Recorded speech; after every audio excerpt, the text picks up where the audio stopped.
If you've ever driven past a massive herd of grazing cattle, you might have noticed a strange, silent synchronization. Often, hundreds of animals spread across a vast field will all be facing the exact same direction. Observing one cow standing like this tells us very little.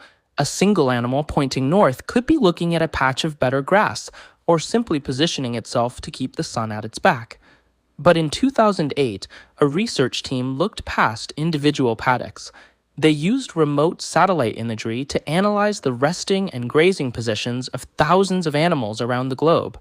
By analyzing these massive datasets, the researchers reported a striking statistical pattern. Across multiple continents, cattle and even grazing deer showed a clear tendency to align their bodies roughly along a north-south axis. Stripping away coincidence leaves a more startling hypothesis. It suggests these animals may possess a biological sensitivity that allows them to physically detect Earth's magnetic field. To test that hypothesis, researchers must look closely at what that alignment actually is. True geographic north, the top of the map, is not the same as magnetic north. The field lines generated by the Earth shift and vary depending on your exact coordinates. The satellite images often couldn't reveal which end of the animal was the head and which was the tail.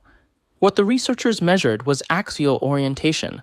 The body line of the cattle matched the magnetic axis, even if individuals in the herd were facing in opposite directions. This does not mean a cow is actively looking for a specific direction to walk, or thinking about where north is. Think about how humans maintain physical balance. We don't consciously calculate gravitational equations to stand up straight. Our sensory systems automatically respond to the downward pull of gravity. If cattle truly respond to geomagnetism, it would function as a hidden biological system, tuned into a planetary force that humans cannot intuitively feel.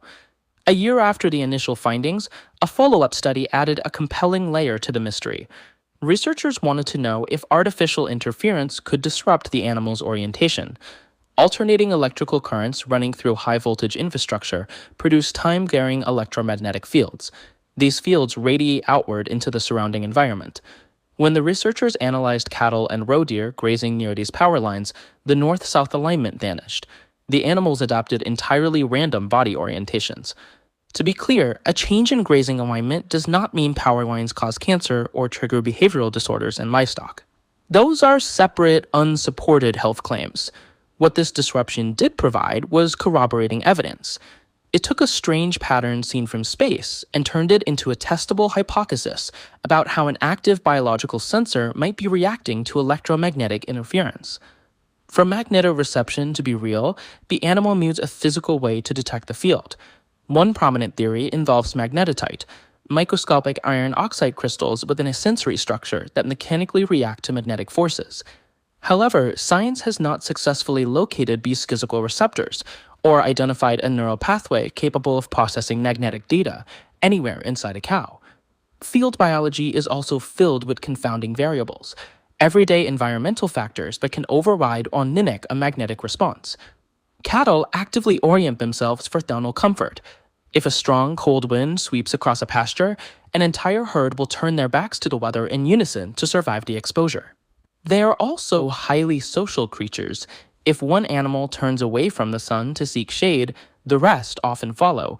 A photograph of 50 aligned cows might represent a single social decision spreading through the group, not 50 independent compass readings. An association between a body angle and a magnetic pole is a starting point, but it remains statistically vulnerable until researchers can definitively rule out the effects of the wind, the sun, and the social habits of the herd. Because of those variables, the subject is now a matter of active debate. Subsequent research teams analyzing different datasets have struggled to consistently reproduce the original north-south alignment patterns. True experimental proof would require artificially rotating a magnetic field around a herd while holding every other variable constant and watching the animals predictably rotate with it. This lack of certainty brings up a practical agricultural question. If there is a chance cattle have an internal compass, should farmers spend millions to redesign feeding facilities to align with magnetic north? The answer is no. Agricultural engineers base their layouts on established, measurable physical variables like water drainage, climate protection, and efficient animal flow. A hypothesis categorized as suggestive and debated is valuable for biological research, but it does not meet the burden of proof required to change real-world infrastructure. When the public hears that a famous study couldn't be easily replicated, they sometimes conclude that the research was a failure. In reality, this is the scientific method in motion. It is a continuous, messy cycle of observing anomalies, testing hypotheses, and exposing methodological flaws. Clickbait headlines demand absolute certainty. The actual scientific literature is far more careful, reporting an interesting orientation pattern while acknowledging the work that remains. The evidence remains suggestive, the confounders are real, and the biological mechanism is still missing. This ongoing debate is a sign of a healthy scientific process, one that values rigorous skepticism over an easy answer.